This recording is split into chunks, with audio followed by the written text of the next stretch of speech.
Hi, I'm Nicole from the food blog Fresh Apron, where I share simple recipes using a lot of seasonally fresh ingredients. Today, I'm cooking with MOWI Atlantic salmon, and I'm making Salmon Florentine, one of my favorite homemade dishes. You're going to want to add this Salmon Florentine to your Valentine's Day menu. Instead of flowers, I'd rather cook something that actually brings us together, something cozy, nourishing, and a little special without being complicated.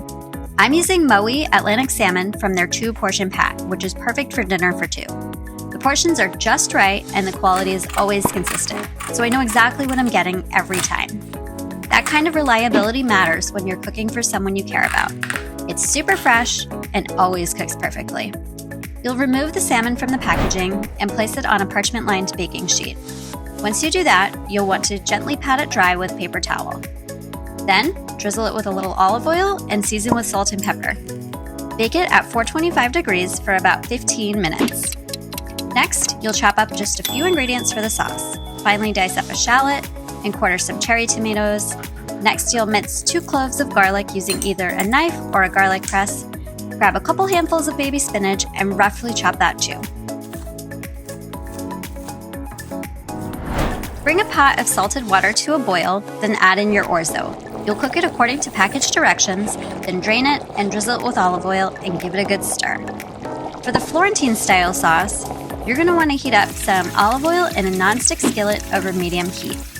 Add in your shallot and garlic and cook a few minutes until fragrant and softened. Add in your cherry tomatoes, then pour in the chicken broth. Once it's warmed, stir in the cream cheese for some richness, and once it's all melted and combined, that's when you're going to add in your spinach. When the salmon comes out, it's tender, flaky, and perfectly cooked. Add it directly into the pan and spoon some of that delicious sauce over the top.